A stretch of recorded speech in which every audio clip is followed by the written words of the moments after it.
you hear what I was playing, lad? I do not think it polite to listen, sir. I'm sorry for that. For your own sake, I don't play accurately. No, anyone can play accurately. I play but with wonderful expressions. As far as the piano is concerned, sentiment is my forte. I'm only practical towards life. Yes, sir. And speaking of the practicalities of life, have you got a cucumber sandwiches cut for Lady Brackman? Yes, sir.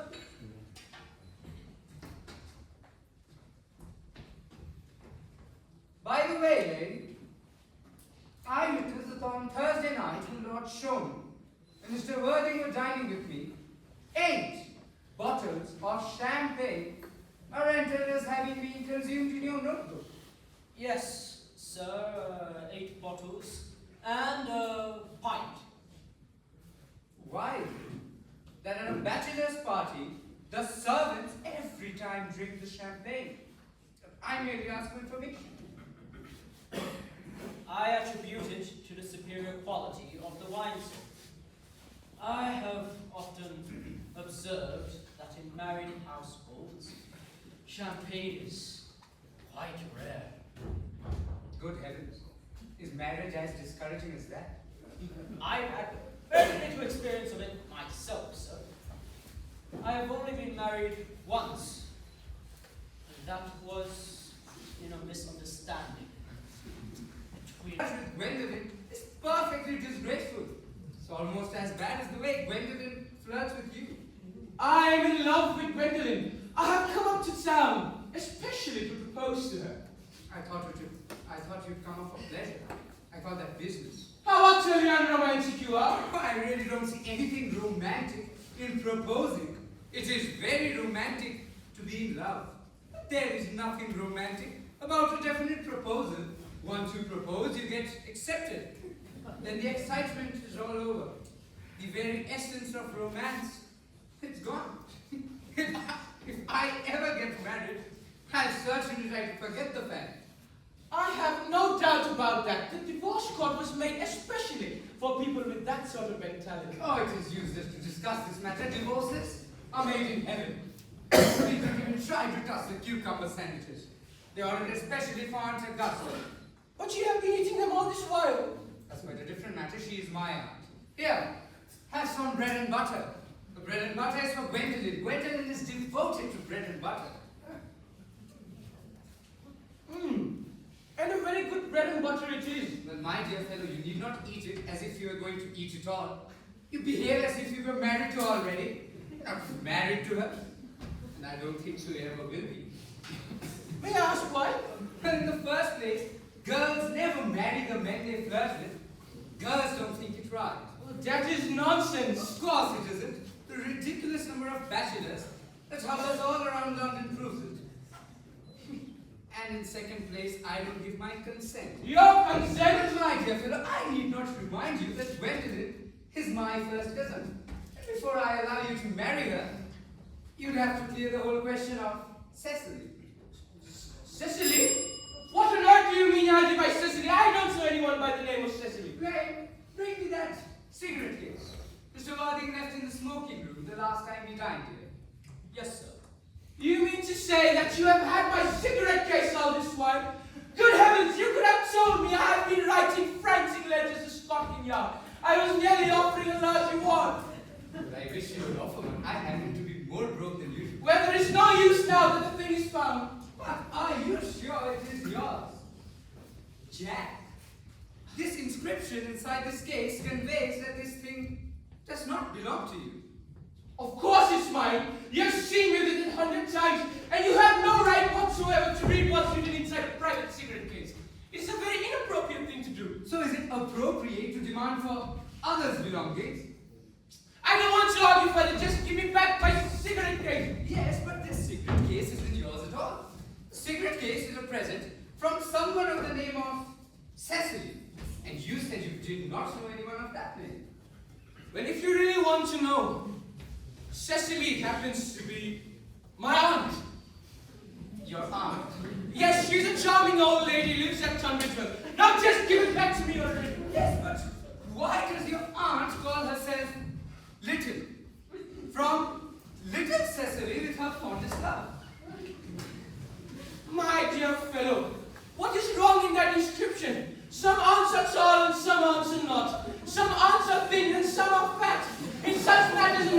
be allowed to decide for herself.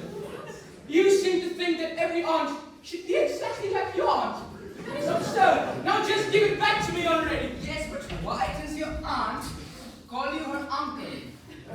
From little Cecily, with her fondest love to her dear Uncle Jack?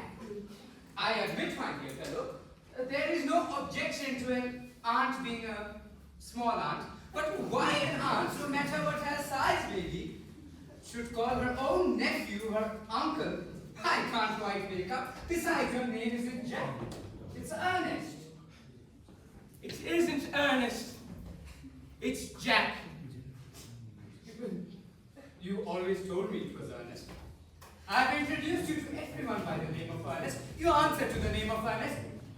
You look as if your name was Ernest. You're the most Ernest-looking person I've seen. The things on your cards here, one of them. Mr. Ernest Warning, B4. The album. Well, my name is Ernest in town, and Jack in the country, and a cigarette case was given to me in the country. Yes, but that still does not explain the fact that your little Aunt Cecily calls you her uncle. Come, old boy, make the truth at once. That is utter nonsense. I told you I'm Jack in the country, and Ernest in town. Why does Cecily call you her uncle if she is your aunt?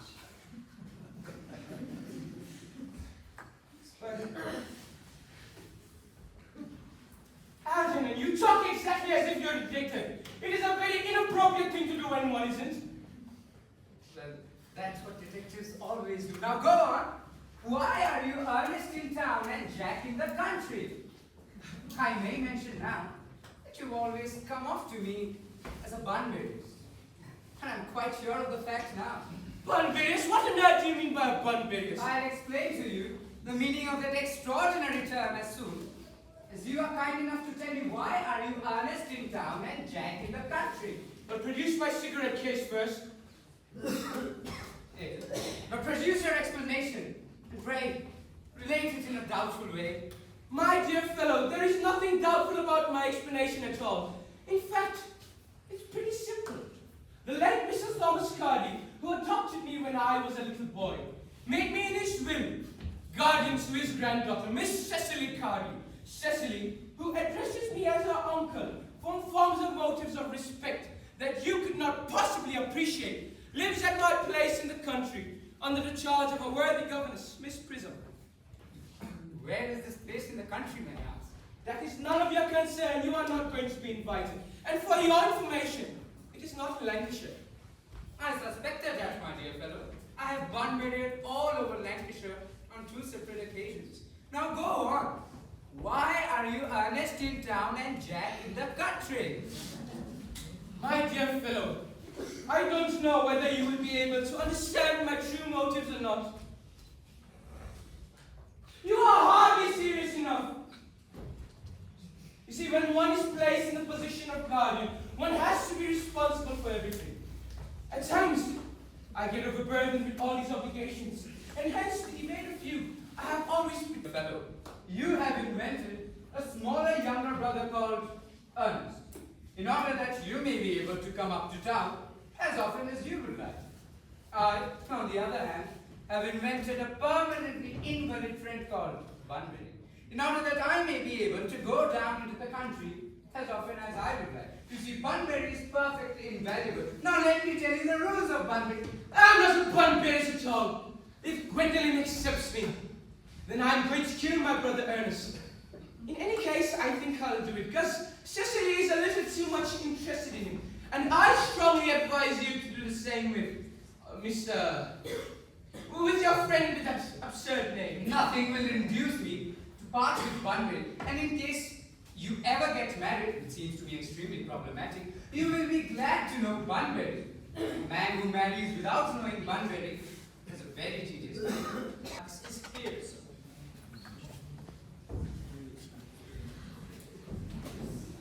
Good afternoon, dear Alison. Good afternoon, dear aunt. I hope you're behaving very well. I'm feeling very well, Aunt Augusta. That's not quite the same thing. In fact, the two things rarely go together.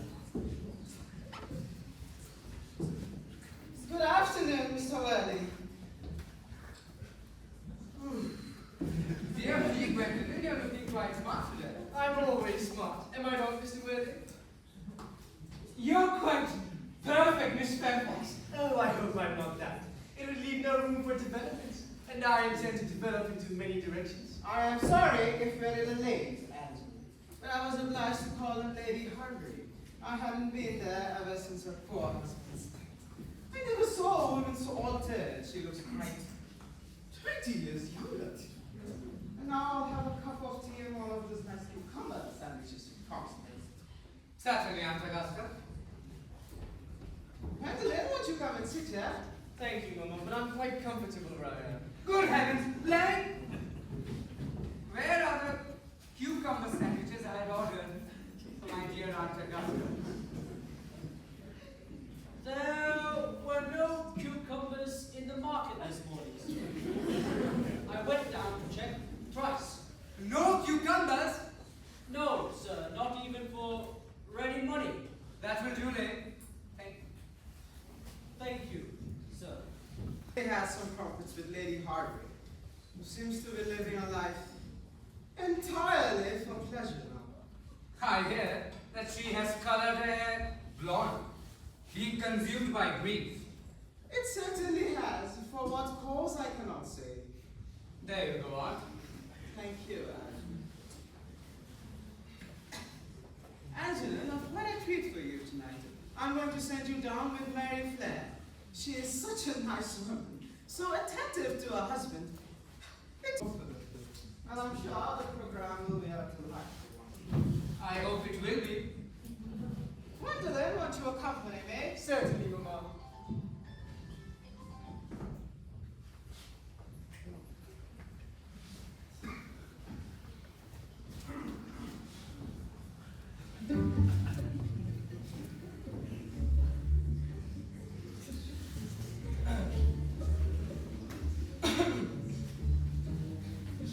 A charming day it has been, Miss Fairfax. Please don't talk to me about the weather, Mr. Worthing.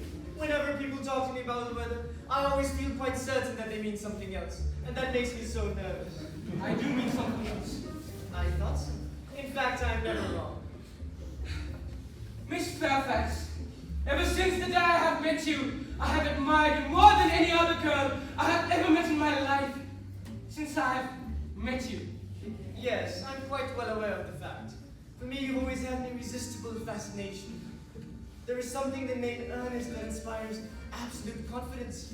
From the moment Algernon first mentioned to me that he had a friend named Ernest, I knew I was destined to love you. You really love me, Gwendolyn. Passionately. Oh, darling, you don't know how happy you've made me. My own Ernest. But you don't mean to say you couldn't love me if my name wasn't Ernest? But your name is Ernest. Yes, I know it is, but supposing it was something else, do you mean to say you couldn't love me then? Oh, that is clearly a metaphysical speculation, which is completely disconnected from real-world facts, as we know it is in practice. Personally, darling, to speak quite honestly, I don't think the name Ernest suits me at all. It suits you perfectly. It is a divine name. It has a music of its own. It produces vibrations. Well, really, Gwendolyn, I must say, I think there are lots of other much nicer names. Jack, for instance. A charming name. Jack? No, there is very little music in the name Jack. If any at all, indeed it does not thrill. It produces no vibrations. I have known several Jacks, and they're all plain and boring. Besides, Jack is just a notorious substitution for John. And I'm particularly that's married to a man named John. The only real safe name is Ernest. Gwendolyn, I must get Christian. We must get married at once. There's no time to be lost. Married? Mr. Worthing? Well, surely. You know that I love you, and you lead me to believe that you feel no indifference towards me. I adore you, but you haven't proposed to me yet. Nothing has been said about marriage. Well, we have proposed now. I think it would be an admirable opportunity, and to spare you any possibilities, I think it quite frankly to tell you fair beforehand that I'm fully determined to accept you. To Gwendolyn! Yes, my darling. What have you got to say? Master! This semi-recumbent posture of yours, which is most immoral and shameless. Mama, I must beg you to go back. This is no place for you to be. Besides, Mr. Worthing is not quite finished yet. Finished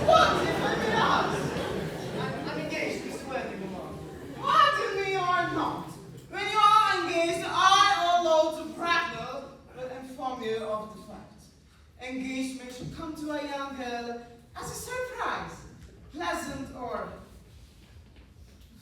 unpleasant, as the case may be.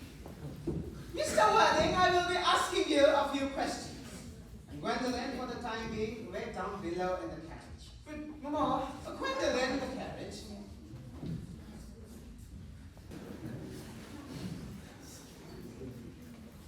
You can take a seat, Mr. Worthing. thank you, Lady Bracknell. I prefer standing. Well, I feel bound to tell you that you're not down on my list of eligible young men. Although I'm quite ready to enter your name, your answers should meet an affectionate mother's requirements. Do you smoke? Well, yes, I must admit, I smoke. I am glad to hear it. A man should always have enough patience. How old are you? 29. A very good age to get married at. I've always been of this opinion that a man who desires to marry should either know everything or nothing. Which do you know?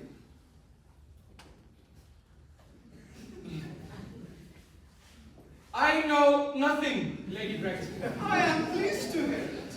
It is better to know nothing. I believe ignorance is like a delicate fruit. Once touched with knowledge could be easily spoiled. What is your income? Between 7,000 and 8,000 a year. In land or investments? In investments chiefly. That is satisfactory. Owning land does provide social status. However, it does not generate much income. Well, I do own land, of course, in the country. About 1,500 acres. Yes, but I do not depend on that for my real income. As far as I can make out, the poachers are the only ones that make anything out of it. A country house? How many bedrooms? About Well, that could be cleared up afterwards. A townhouse, I hope. A girl with a simple and unspoiled nature like Gwendolyn will hardly be expected to reside in your country. Well, I do own a townhouse in Belgrave Square, but for the time being, it is being rented out to Lady Bloxham. But Your station? yes, the Brighton line. Mr. Worthing, the line is not important. I feel somewhat shocked by what you have just told me now, Mr. Worthing. To be born in a hand, whether it have handles or not, large or small, but to hunt back. Then may I ask what you would advise me to do, Lady Bracknell? I need not say. I will do anything in this world to ensure Gwendolyn's happiness. Mr. Worthing, I will strongly advise you to try and acquire some relations as soon as possible. And most importantly, at any rate, produce one parent of either sex before the season is final. But I don't see how I could possibly do that. I could produce the handbag at this moment. It's in my closet. Oh, Lady Bracknell, I suppose that should satisfy your needs. Me, sir? What has it to do with me? Would you ever think I, or Lord Bracknell, would ever allow our child, brought up with the utmost care, to marry into a cloakroom?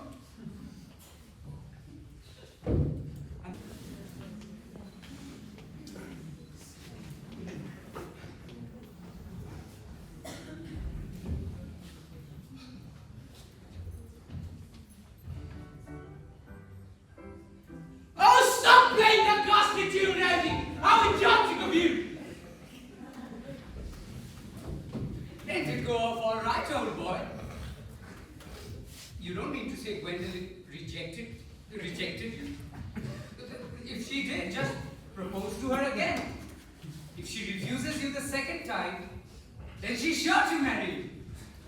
Oh, Gwendolyn is as right as a trivet. As far as she is concerned, we are engaged. Her mother, however, is perfectly unbearable.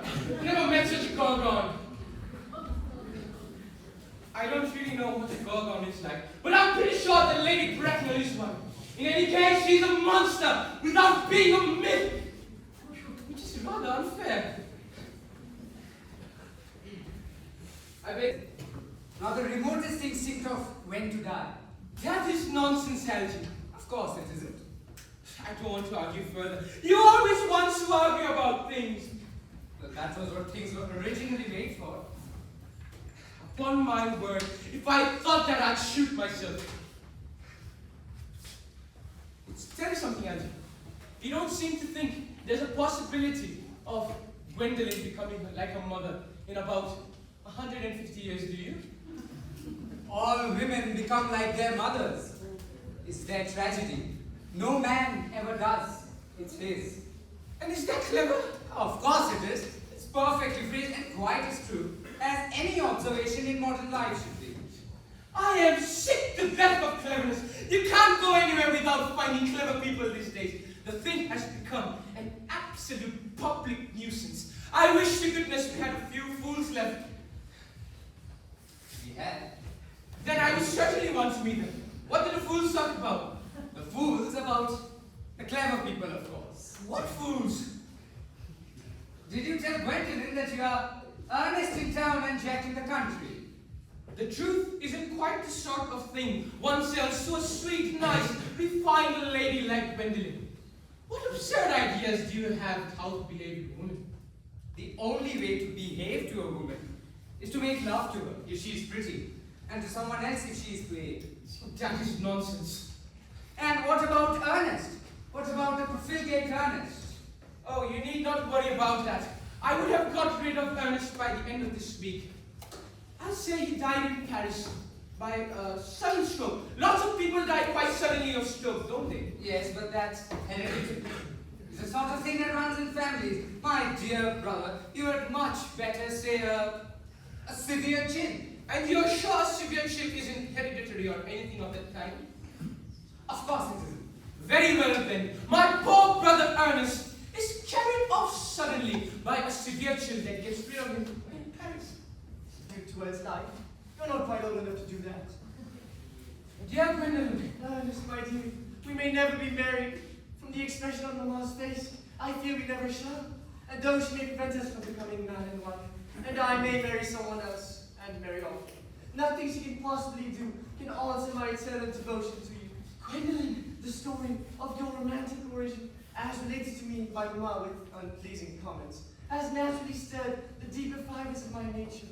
The simplicity of your character makes you exquisitely incomprehensible to me. What is your address to the country?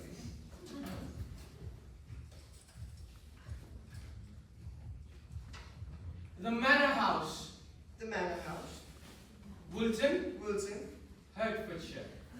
Hertfordshire. There is a good postal service, I suppose. I will communicate with you daily. My own one. How long do you remain in town? Till Monday. Good. Algie, you may turn around now. Thanks, I have done that already. You may also ring the bell. You will let me see you out to your carriage, darling? Of course. I will see Miss Fairfax out. Yes, sir. Lay, a glass of sherry, please. Yes, sir. There is a sensible, intellectual girl, the only girl in my life that I would ever want to marry.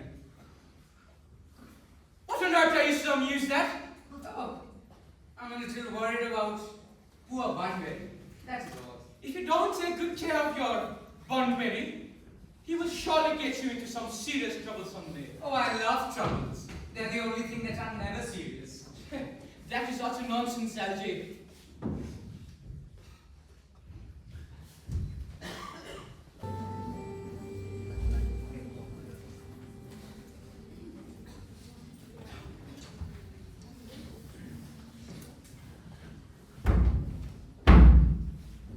Lane, we really should get to fixing this door now.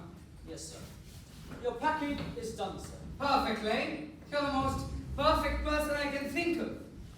Perfection is in my blood, sir. I just could not find your linen trousers and, sadly, your best gifted pair of merino wool socks has become an off. An offer. Yes, sir, I could only find one shoe, one sock. The next door cat, Chairman Meow, as the owner calls him, may be the culprit, sir. Chairman Meow. What is that name of a cat? I don't know, sir. I guess the cat takes his name too seriously so as to make my Socks and offered. The Pied Piper ruined all the rats to make him go after my socks. Might be the smell attracted him, sir. You mean all the rats, right? No, sir. The socks. That made my day, mate. Thank you. Sir, you're back. Have a good day, sir. I surely will.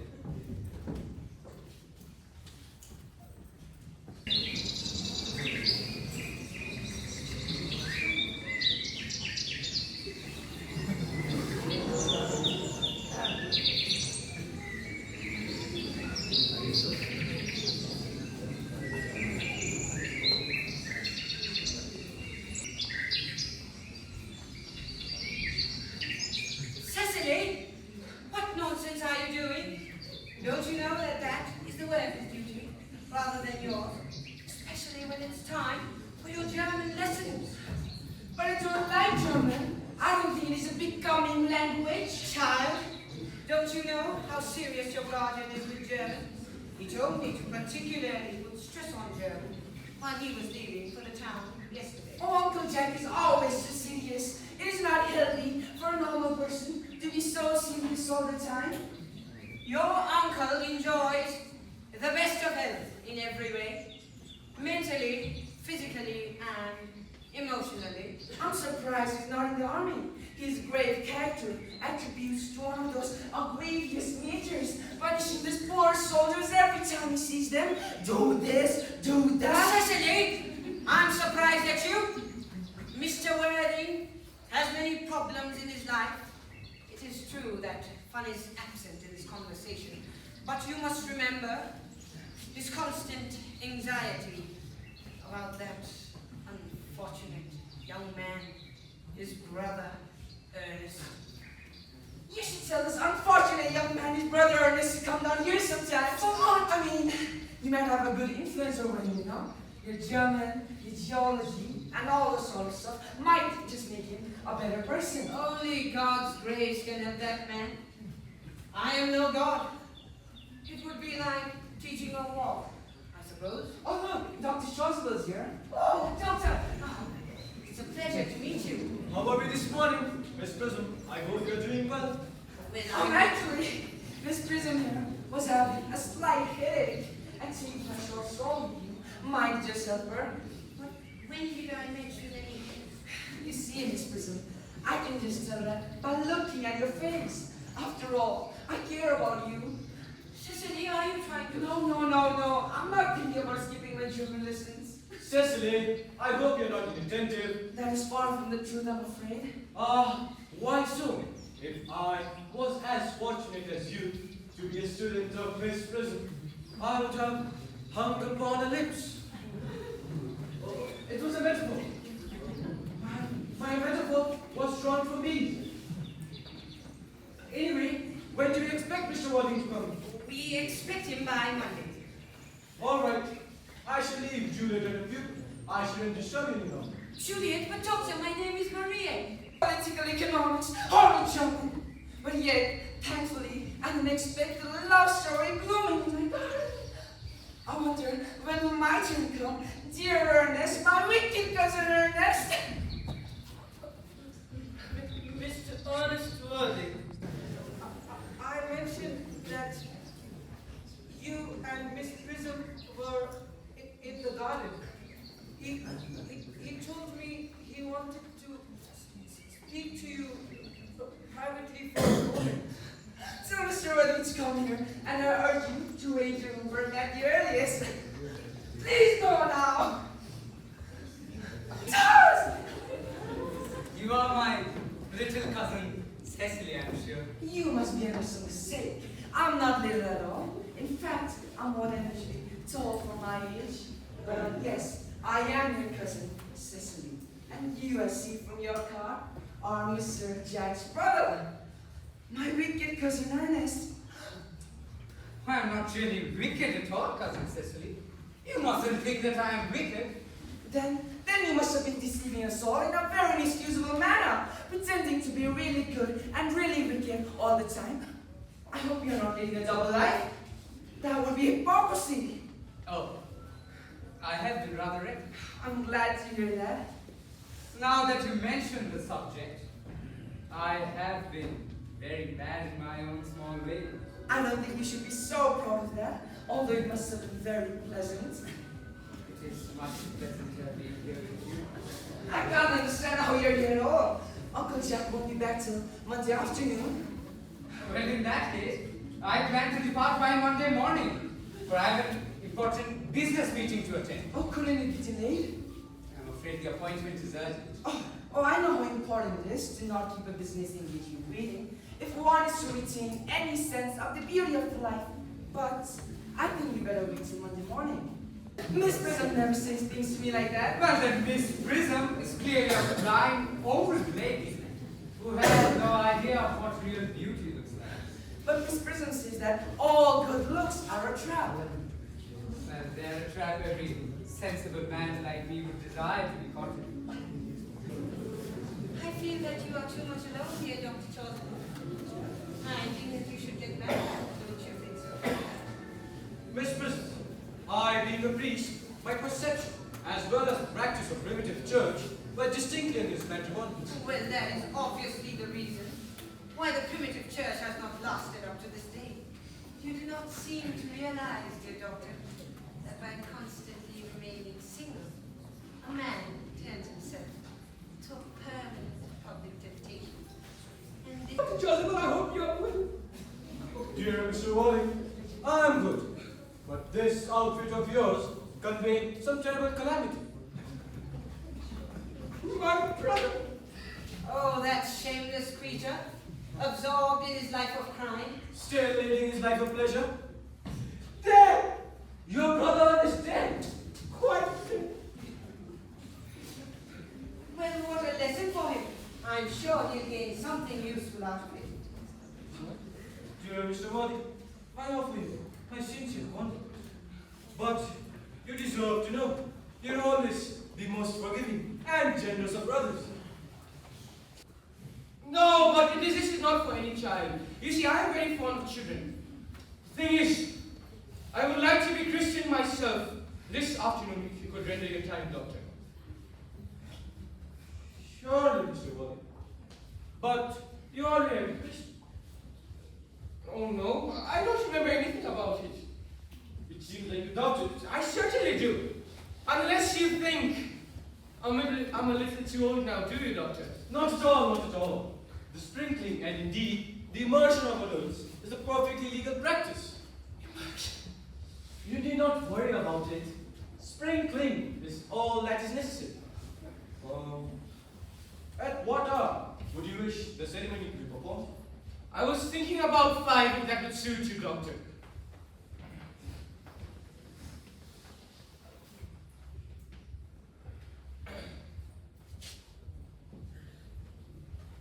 Perfect. Uncle Jack, why do you look like as if you had a terrible toothache? Anyways, I've got such a surprise for you. Guess who's waiting in the dining hall? Your brother! Your brother Ernest. He came about half an hour ago. What nonsense! I haven't got a brother. Uncle Jack, don't say that. No matter how badly he must have treated you in the past, he's still your brother.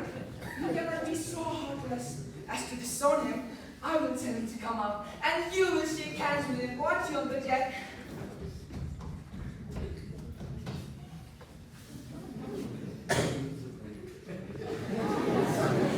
Whoa! This is quite a good news. He's back.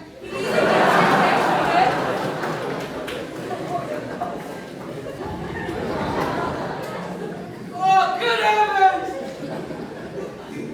Brother John, I've come from town to tell you that I'm extremely sorry for all the trouble that I've given you in the past, and that I intend to lead a better life in the future.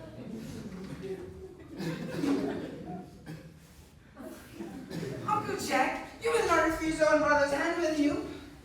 Nothing will induce me to take his hand. Your presence here is disgraceful. Oh, Uncle, please don't say that. Mr. Ernest Worthing here was just telling me about his poor, invalid friend, Mr. Bunbury.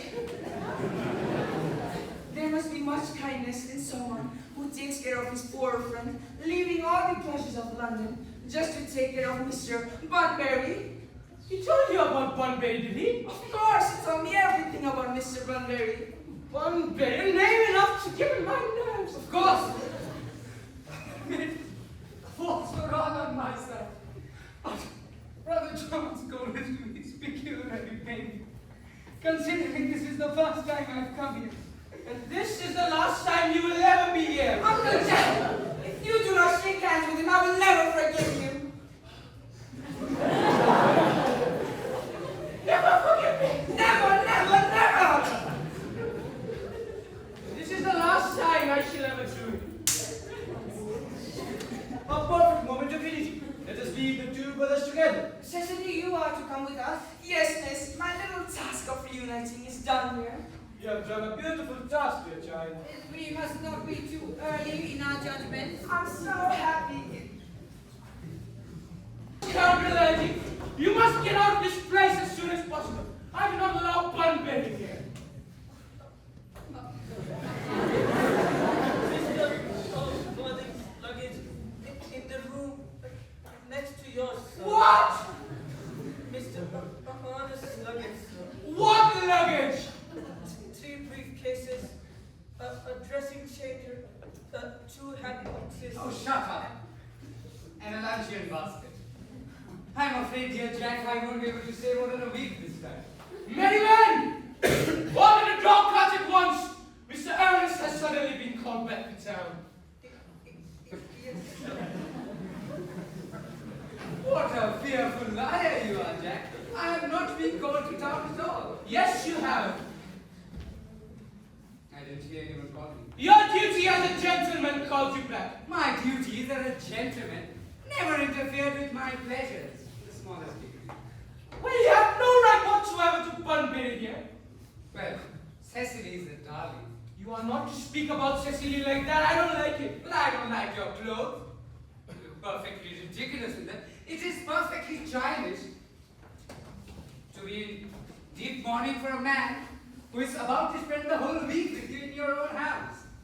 You are certainly not spending the whole week with me. You have to leave by the 4:05 train. And I hope you have a pleasant journey back. Oh, I certainly am not leaving you so long as you are in mourning. It would be most unfriendly. If I were in mourning, you'd stay with me. I suppose so. It would be very unkind if you didn't. Will you go if I change my clothes? Yes, if you're not too long, that I've never seen a man take so long to dress. Such little results. Well, that is better than being overdressed, as you always are. Oh, if I'm occasionally a little bit ever overdressed, it makes me appear immensely overeducated. Your vanity is ridiculous. Your presence in my garden, absurd. However, you will leave by the 4:05 train, and I know you'll have a pleasant journey back. Bunbury hasn't been a great success for you. There she is.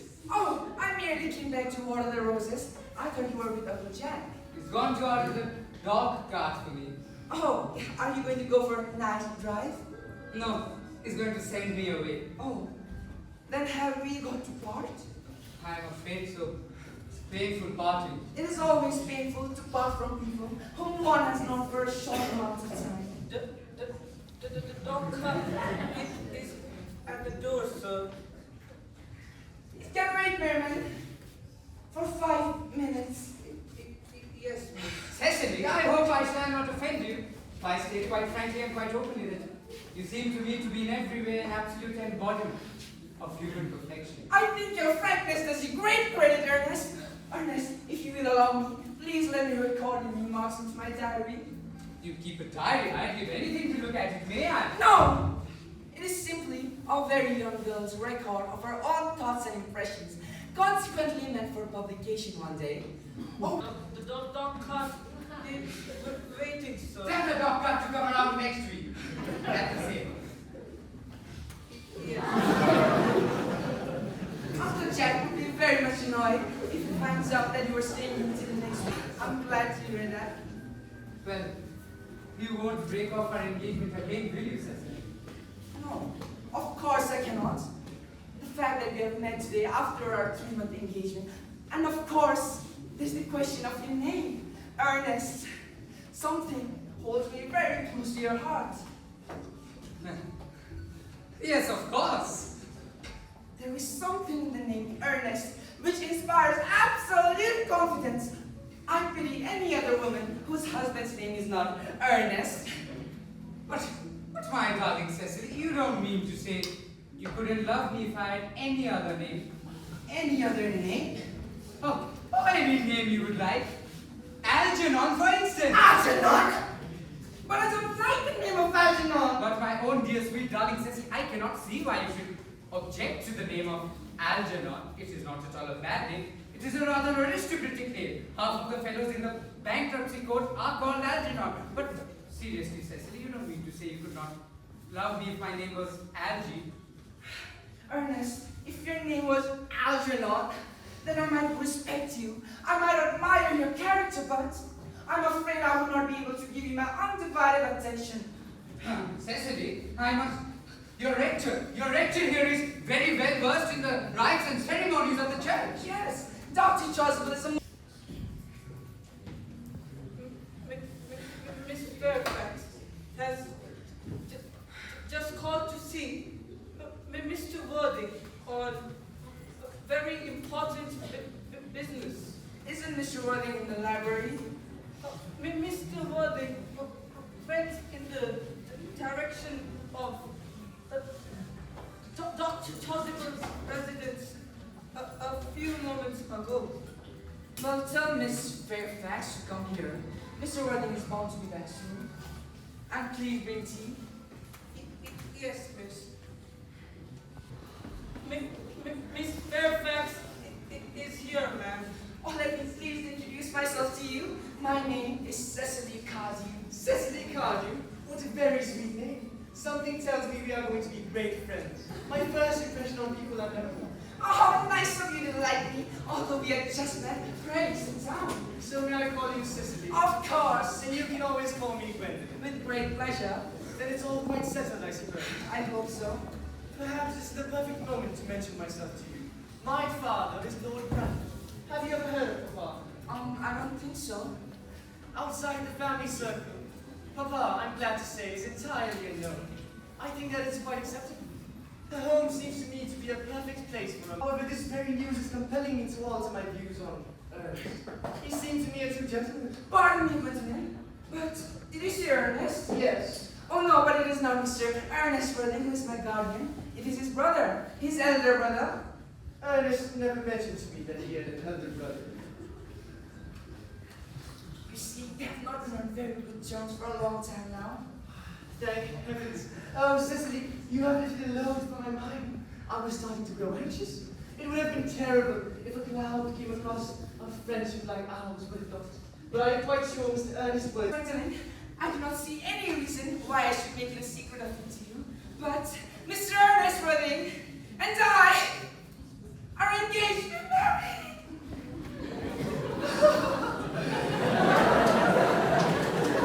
I believe this is some slight evidence. You see, Mr. Ernest Worthing is engaged to me. The announcement will be made on the Morning Post on Saturday by the latest. You must be under some misconception, Miss Fairfax, for Mr. Ernest Worthing proposed to me exactly 10 minutes ago.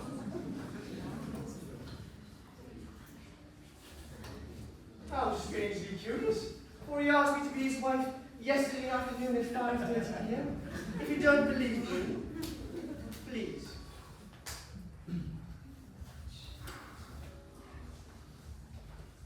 Here, have a look for yourself. I'm sorry to disappoint you, Mrs. Lee, but I believe I have the first name. It would distress me more than I can tell you if it was to cause you any physical or mental anguish, but it seems that since yesterday, Mr. Ernest Worthing proposed to you. He has clearly changed his mind. If the poor fellow has been entrapped into any foolish promise, I shall consider it my duty to rescue him at once, and with a firm hand. Whatever unfortunate past relationship my dear boy has gotten into, I shall never blame him. After we have been married... Are you hinting me, Mrs. Lee, as an unfortunate past? How dare you? You are overconfident. Besides, I'm pretty sure that Ernest was entrapped trapped to speak against his own will. Are you telling me that I entrapped Mr. Ernest into an engagement? How dare you? I do not wish to wear a shalamas. When I see a spade, I call it a spade. I'm glad to say I've never seen a spade my whole life. This very thing shows the wide difference between our social classes. May I leave? Yes, as usual.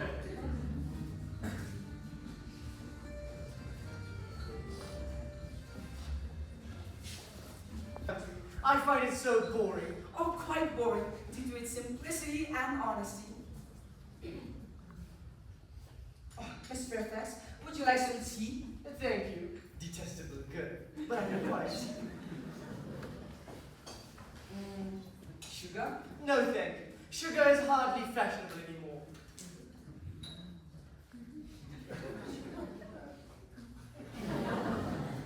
Oh, Miss Fairfax, cake or bread and butter? Oh, bread and butter, please. Cake is hardly found in the good houses nowadays.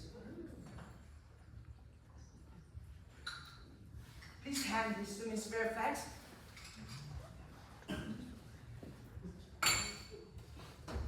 You have filled my tea with lumps of sugar, and despite asking for bread and butter, you have given me cake. I'm known for the gentleness of my nature, but I warn you, Mrs. City, you have gone too far. I would go to any length to save my poor innocent boy from the conspiracy of any other girl. From the moment I saw you, I distrusted you. I felt that you were false and deceitful. My first impression on people are never wrong. I'm so sorry, Miss Fairfax, but it seems that my ears are wasting your valuable time. Cicely? Ernest, my own Ernest. Some moments. May I ask if you're to be engaged to that young lady? Dear little Cecily, of course not. Who could have put that thought into that pretty little head of yours? Thank you, you may. Oh, Miss Fairfax, I knew there must be some misunderstanding, for the man standing right beside you is none other than my guardian, Mr. Jack Worthing. I beg your pardon. Yes, this is my guardian, Uncle Jack. Jack! Oh, here you go, Ernest. A moment, Ernest. Are you to be engaged to that lady over there? To watch it. Good heavens, Gwendolyn! Yes, Gwendolyn! Good heavens, Gwendolyn! Of course not! Who could have put such an idea? What pretty little head of yours? You may. I believe it's You see, the young gentleman embracing you now is none other than my cousin, Mr. Algernon Moncrief. Algernon Moncrief! I do know that! I cannot deny it. And are you called Jack? I could deny it if I liked. But I could deny anything if I liked. But the fact is, my name is Jack. My name has been Jack for years. A gross deception. It seems that both of us have been wrong, Gwendolyn. My poor wounded sister. My sweet, strong Gwendolyn. Oh, you call me sister again. Of course. There's just one question which I would like to ask my guardian. An excellent idea. Mr. Worthing, where is your brother Ernest? We are both engaged to your brother Ernest, so it's important for us to know where he is. Gwendolyn, Cecily, it is very hard for me to be forced to speak the truth. Indeed, this is the first time in my life I have ever been reduced to such a painful position. But to tell you quite frankly, I have no brother Ernest. I never had any brother. Not even of any kind. No brother at all? None. And your brother of any kind? No, not even of any kind. I fear, my dear Cicely, that neither of us are engaged to be married to anyone. Let us go into the house. They will hardly have the courage to follow us there. You are so right. Men are so cowardly, aren't they?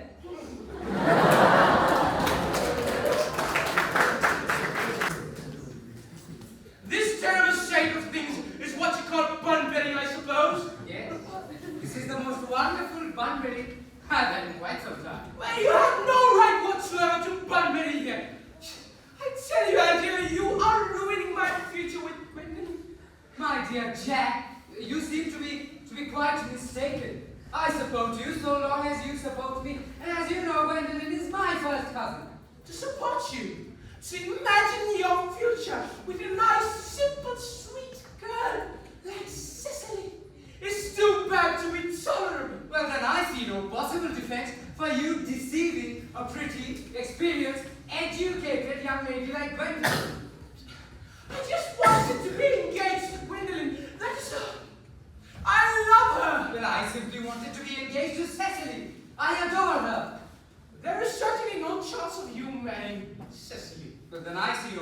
the chance for you and Gwendolyn being united. That is no business of yours. Well, if it was my business, I wouldn't talk about it. It's very vulgar to talk about one's own business. How can you sit there calmly eating muffins when we are in such serious trouble? I can't quite make out. Well, one can't eat muffins in an agitated manner. The only way to eat muffins is quite calmly. How can you even think of eating muffins at this point? When I am in trouble, eating is the only thing that consoles me. Indeed, when I am in very great trouble, I refuse everything except food and drink. I am extremely unhappy now. That is exactly why I am having these muffins. Well, that is no reason for you to be eating them all in that greedy way. Would you like to taste some? Nancy, I wish you were gone. Oh, you couldn't possibly ask me to go without having my dinner. I never go without having my dinner. And anyways, I have made arrangements with Dr. Chasuble to be Christian at 5:45 under the name of Earnest. Well, but that is absolutely absurd. The sooner you get rid of that idea, the better. You see, I have already made arrangements with Dr. Chasuble this morning to be Christian at 5:30. And I naturally will take the name of Ernest. We both can't be Christian as Ernest. That is absurd. And besides, I have the right to be Christian. There is no proof that I have been Christian already. However, it is entirely different in your case. You have been Christian already. Well, I don't remember when. Here, have both and be gone. I don't want you here anymore. I haven't quite finished my tea yet, and there are still 2 muffins left.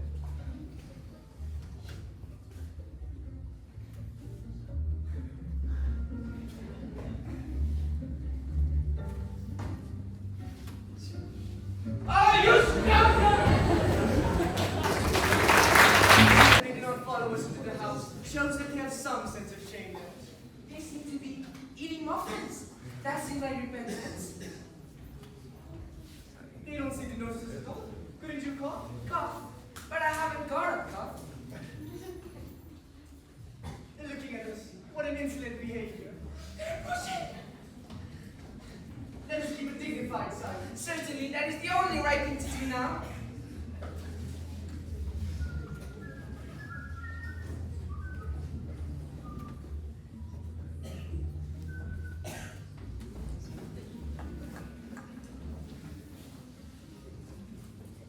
This dignified silence seems to produce an unpleasant effect. A most distasteful one. But we will not be the first ones to speak. Certainly. Mr. Worthing, I have something very particular to ask you. Much depends on your reply.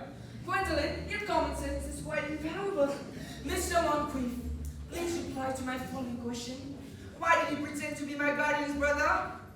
In order that I may have the opportunity of seeing you. That seems most satisfactory, doesn't it? Yes, dear. That is if you can trust him. I don't. But that does not affect the beauty of his answer. True. In such serious matters, style is more important than sincerity. Mr. Worthing, what explanation do you have to offer for pretending to have a brother? Was it in order to have an opportunity of meeting me in town? Can you doubt it, Miss Fairfax? I have the gravest doubts upon the subject, but I intend to ignore them. Their explanations seem to be quite satisfactory, Miss Fairfax, especially Mr. Worthing's. I'm more satisfied with what Mr. Moncrief said. His voice alone speaks for his innocence. Then you think we should forgive them? Yes! No, we shouldn't. True. I had forgotten. There are principles at stake one cannot surrender. But who should tell him? Couldn't we both speak at the same time? An excellent idea. Certainly. Your Christian names are still a challenging barrier, that is all. Our Christian names, is that all? But we are going to be Christian this afternoon. You're ready to do this terrible thing for me? I am. You are ready to face this fearful trial just for me? I am. How absurd to talk of the equality of the sexes. Whereas self-sacrifice is concerned, men are infinitely beyond us. We are. They have moments of physical courage, of which we women know nothing about. Oh, darling! Oh, darling!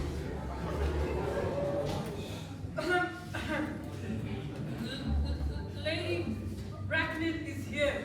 Good heavens!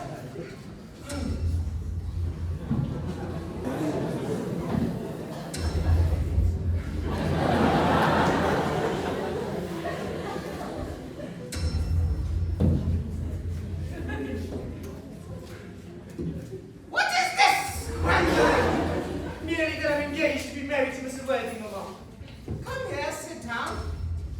Sit down immediately! Hesitation of any kind is a sign of mental decay in the young. Notified of my daughter's sudden flight by a trustworthy maid whose confidence I purchased by means of a small coin. I am glad that our unhappy father is somewhat under the impression that our daughter is attending lessons at the university. I am going to be engaged to be married to Gwendolyn, Miss Brett. You are completely mistaken, sir. Now as regards Algernon! Algernon! Yes, Aunt Augusta. Is this the house where Mr. Bunbury resides? Oh, no. No. Bunbury does not live here. In fact, Bunbury's at some other... In fact, Bunbury is dead. Dead? When did this Bunbury die? Oh, Bunbury? Oh, I killed Bunbury. I mean to say Bunbury died this afternoon. What did he die of? Bunbury? Oh, he was quite exploded. Exploded? No, I mean to say, Aunt, that he was found out. The doctors found out that Bunbury could not live. So Bunbury died. He seems to have a great confidence in the opinion of his doctor. However, I am glad he finally made up his mind whether he was going to live or die and act under proper medical advice. Mr. Worthing, may I ask you a question? Whose hand is my nephew holding, which looks to me peculiarly disrespectful? She is Miss Cecily Cardew, my ward. I am engaged to be married to Cecily, Aunt Augusta. I beg your pardon? Please, I'm engaged to be married to Mr. Moncrief. I don't understand what is so peculiar about this place that everyone is willing to get engaged. Mr. Worthing, I will be asking you a question as the righteous guardian of Miss Cardew. Mr. Worthing, is Miss Cardew too connected to a larger railway stations of London? She is the granddaughter of the late Mr. Thomas Cardew of 149 Belgrave Square, Dorking, Surrey, and the Sporting Fisher. That sounds good. The three addresses always inspire confidence, even in the people who are raised in charity. But what proof do I have of their authenticity? I have the court documents of the period carefully preserved. They are open to inspection. The court documents could be full of errors. May I remind you, Lady Bracknell, that the court documents were worked upon by the eminent Macbeath. My time that we should leave now. But just for the sake of asking, did Miss Cardew at all have little fortune? Oh, about 130,000 pounds in the funds. That's all. Thank you, Lady Bracknell, so pleased to have had you. A moment, Mr. Worthing. 130,000 pounds and in funds. Miss Cardew seems to me a very attractive lady now that I look at her. Oh, yeah, dear child. Oh, your dress looks too simple. And your hair looks like the nature might have just left it. I could suggest you a French beauty. I remember suggesting it to Lord Lady Lansing. And after 3 weeks, her husband couldn't even recognize her. And after 6 months, nobody could recognize her. To address me as Aunt Augusta. Thank you, Aunt Augusta. And I believe the marriage will take place soon. Thank you, Aunt Augusta. Well, to be frank, I am not in favor of long engagements. I feel it gives the partner an opportunity to learn more about the character. I beg your pardon for interrupting, Lady Bracknell, but this marriage is out of the question. I am Miss Cardew's guardian, and she cannot marry without my consent until she legally comes of age. And that consent I decline to give. Upon what grounds, may I ask? Algernon is an eligible young man. He has nothing, but he looks everything. What else could one even desire? You see, Your nephew's moral character, I don't quite approve it. I suspect him of being untruthful. I desire for Gwendolyn. And as for Antonin, I think he can choose for himself. Gwendolyn, I think we are late now. If not 5, we have missed 6 trains by now. Everything is quite ready for the Christian. The Christians, sir? But they are not yet married. Both of the gentlemen have expressed a desire for immediate baptism. At their age, the idea is irreligious. Antonin, I forbid you to get baptized. I will hear no such excesses. So, is it confirmed that there shall be no christenings at all this afternoon? Unaffected by any external circumstances, I am resolved to be Christian, Doctor. Then I should return to chapel at once. Indeed, I've just been informed that Miss Prism is waiting for me in the vestry. Miss Prism? Did I hear you mention Miss Prism? Yes, Lady Bracknell. I'm on my way to join her. She is the most cultivated of ladies. She's an epitome of respectability. May I ask what position she holds in your household? I'm a celibate, madam. Miss Prism, for the last 3 years, has been Cecily's esteemed governess and valued companion.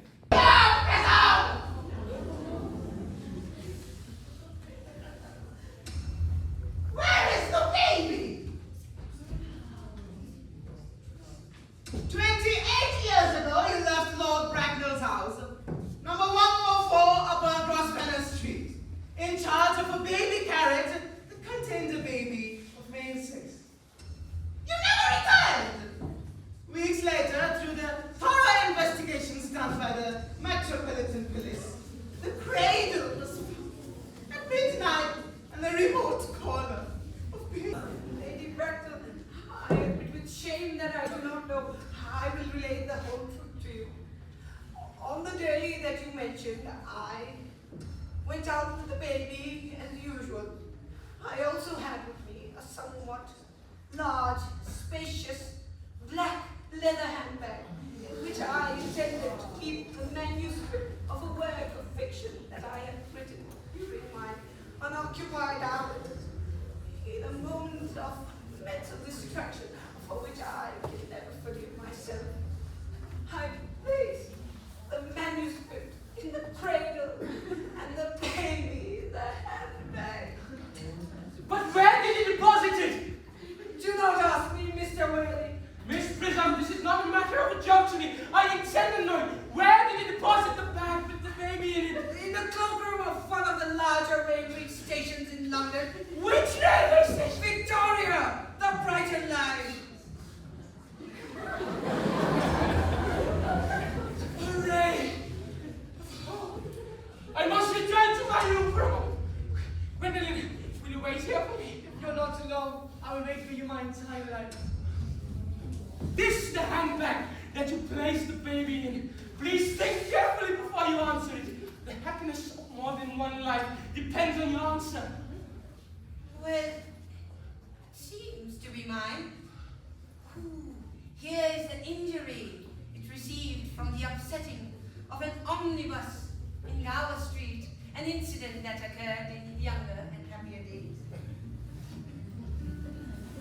And here is the stain on the inner lining, which was caused due to the explosion of a temperance beverage, an incident that happened in Leamington. And here on the log are my initials. I had forgotten that in an extravagant mood I had placed them there. This bag is undoubtedly mine, and I am delighted to have it restored to me after all these years. It has been a great inconvenience living without it. Miss Prism, more is restored to you than the handbag. I was the baby. You placed it. You? Yes! Mother! Mr. Worthing, I am married. I'm married. A married woman.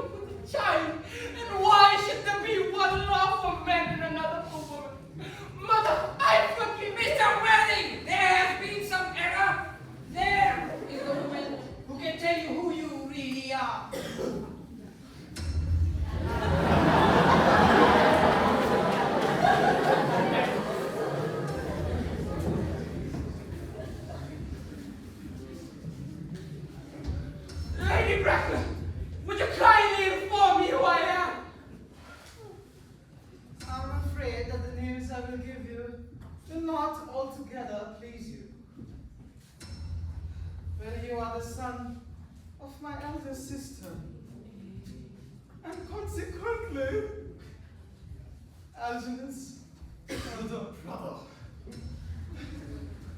Angie's elder brother!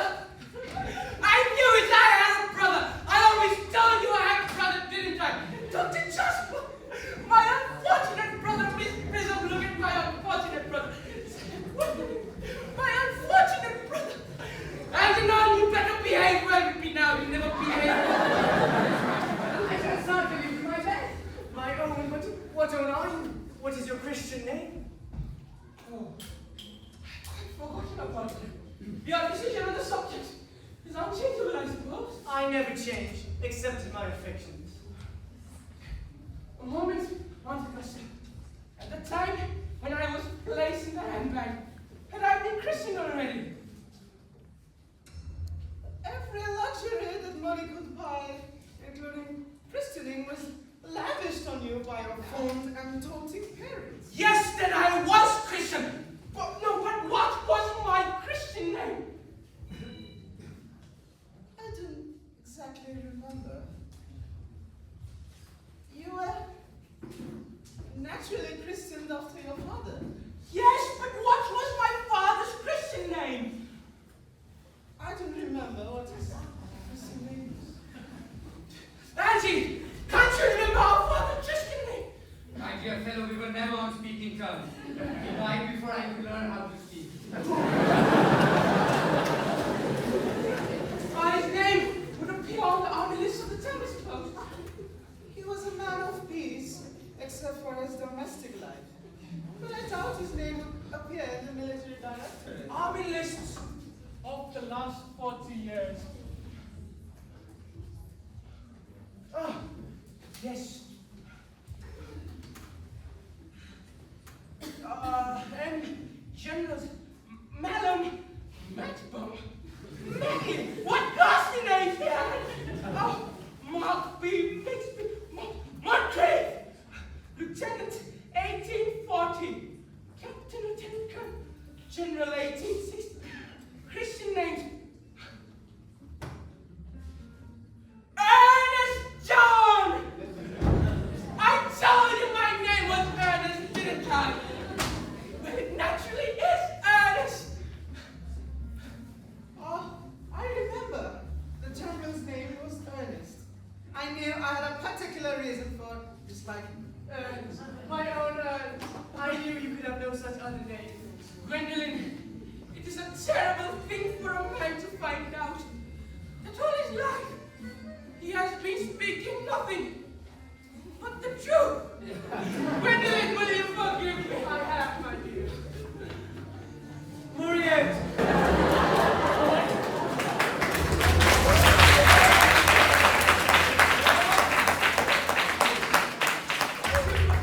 Is utter disrespect. On the contrary, Aunt Augusta, for the first time in my life, I have realized the true importance of being earnest.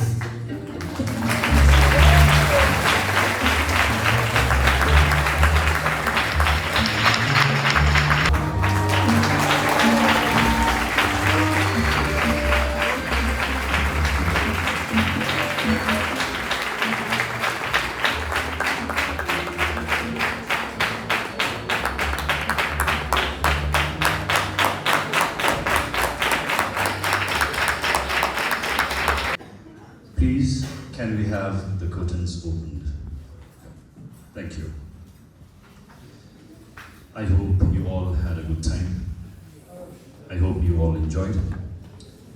And as we have spearheaded towards the end of this event, now I would request Dr. Miss Clara Coutinho to come up here. We are extremely eager to hear your insight and experiences on today's event. Ma'am, please. Good afternoon, everyone.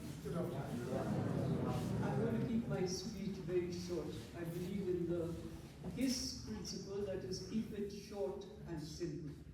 And after such a brilliant performance today, I think I have very few words. I'm so impressed that I don't have many words. Everything was perfect.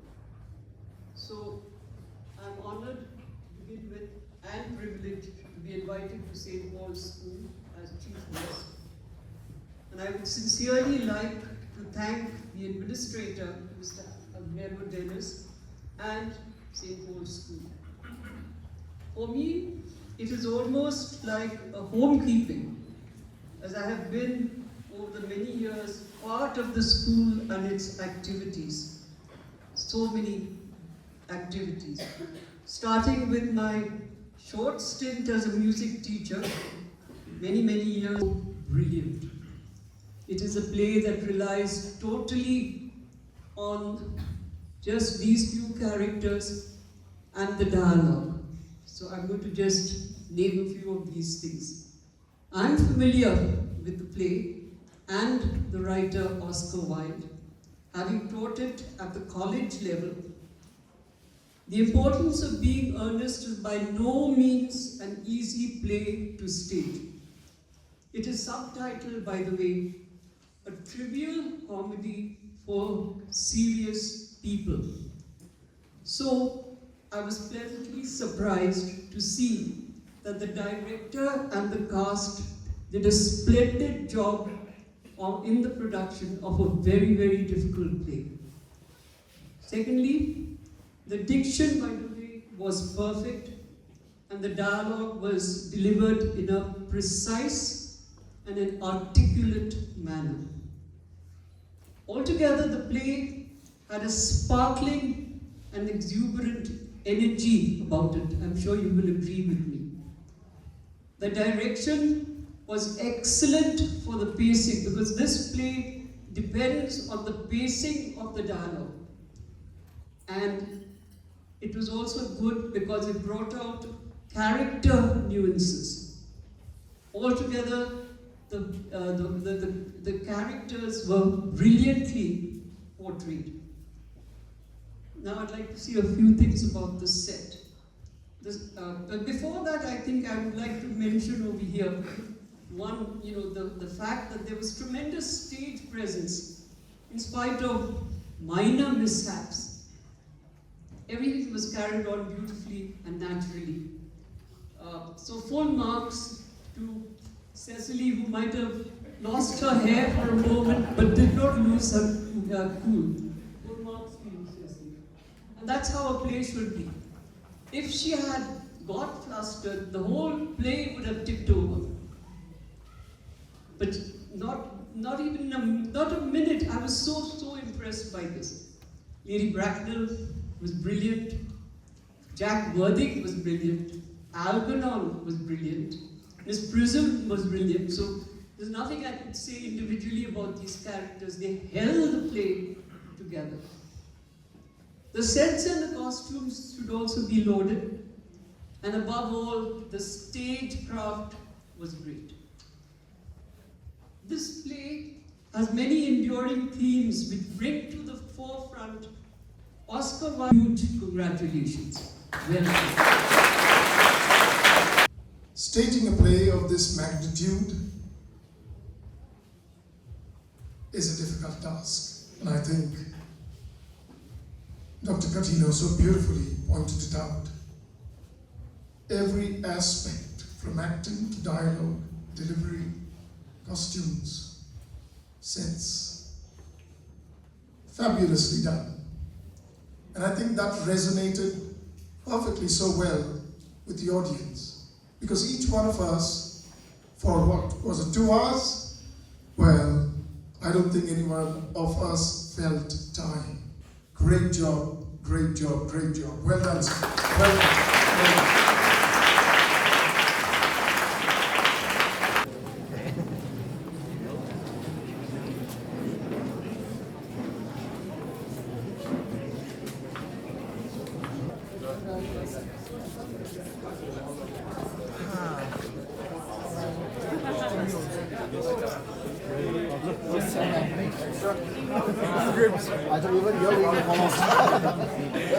Thank you.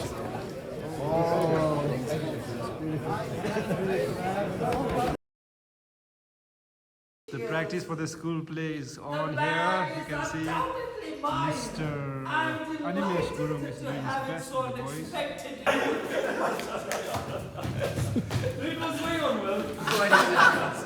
I was the baby that you kissed. Then after I did a mother. Like this. Yes! Mother! Master Worthing! I am unmarried! I'm married! Yes. That is a sin! I don't know how to say this. Are our crew getting ready? And they are working really hard right now. Let me show you. The time is 7:51 and still people over here, students and teachers working really hard for the school play. This is okay. really encouraging. How is it going? Everything's going well, everything's going great. Great. Wow. So everything's going very tight. Right. I hope you have a... Oh, Vanshraj is also here. What role do you have? So I'm a butler. Butler. Okay, great. So this seems to be the series, the whole script, I think. You should not take Practice time on. in saying mother. When you All the best, boys. All the best. Mother. All the best. Okay, All the thank you, best. sir. All the best. Thank you.